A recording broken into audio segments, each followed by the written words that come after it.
I had the privilege of being one of the first people to see Project Hail Mary in theaters. Here is my full and honest review of Project Hail Mary.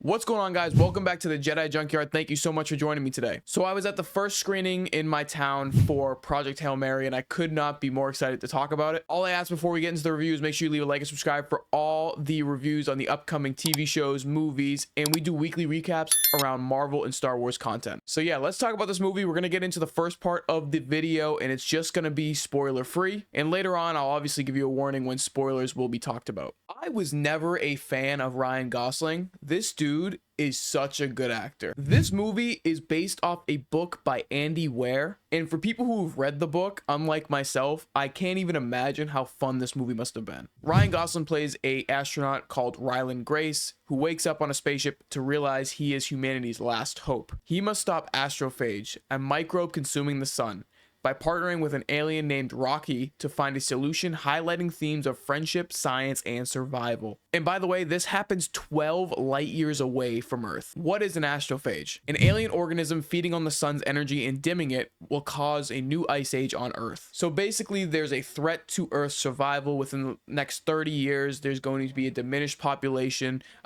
diminished food supply. He's our only hope. He's a scientist. They executed this so perfectly. I honestly didn't think I was going to be so attached to a movie, but I can only explain it in one way. If you've ever lost a pet, you are going to feel this movie on a different level. And no, that's not a spoiler.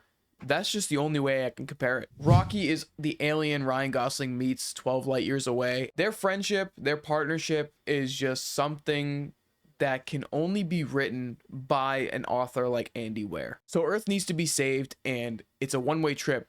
This is the only way. There's no way we could get back to Earth. There's not enough fuel. There's not enough time. And it's a suicide mission. And without spoiling too much, the two of them, Grace and Rocky, form a bond so strong, and their ultimate goal is to both return to their homes. And I'm going to stop there and get into spoilers, but all I can say is if you are watching this and you're going to click off the video now, go watch this in theaters, see it in IMAX, Dolby Atmos.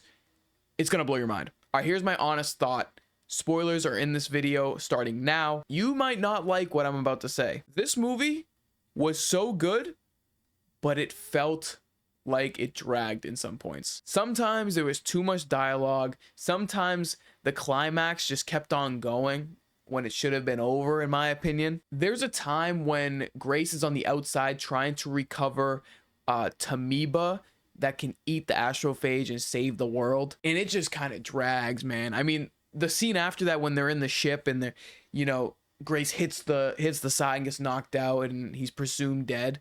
I think that was great. I just thought the whole time, I'm like, it just took too long to make the jump to go get it, and that took me out of the movie. Like, obviously it's sci-fi, but I needed to see a little bit more of like an urgency, not thinking. I mean, you're gonna die anyway. The writing in this movie is just unmatched. The initial scene when Rocky's banging on the glass and then they're both like tapping the glass because Grace thinks he's tapping to hear the sounds, but he's actually pointing. That whole scene was great.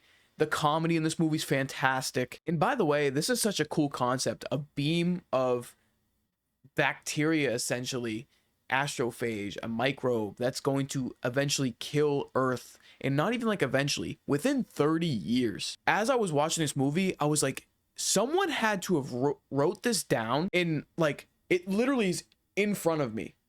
Like, obviously they had a book to go off of, but they had to write a script, probably completely, at least a little bit different from what they had in the book. And some of the visuals in this movie are unmatched. It felt like you were in space as well. And it also makes you think how big the universe actually is that we're living in. Because you think about like Earth, like, yeah, there's Jupiter, Venus, Neptune, but we are a tiny dot in all of space, and that just blows my mind. Grace and Rocky form a formidable team, and there were moments that it had me in tears. And that's where I said in the beginning of this video, where if you've ever lost a pet, I think you were feeling that way. I recently just adopted a kitten, and I have 2 cats at my parents' house, and I could not imagine losing them. And that's where my mindset was at when Rocky was presumed dead, goes out of his way to save the one he loves. He never got the chance to save his own family, so he's going to try to save someone else.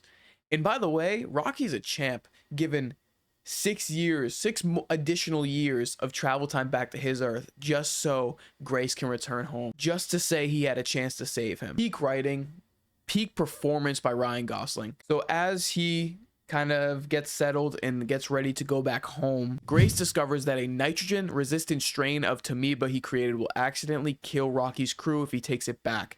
Instead of returning to Earth, Grace decides to go to Rocky's home planet, Erid, to save them. Yeah, that was a big twist. I thought, that was going to be the end of the movie, and maybe that's why it dragged on so long, or like in the middle. Like, that's why it felt so long, because they had a little bit of filler.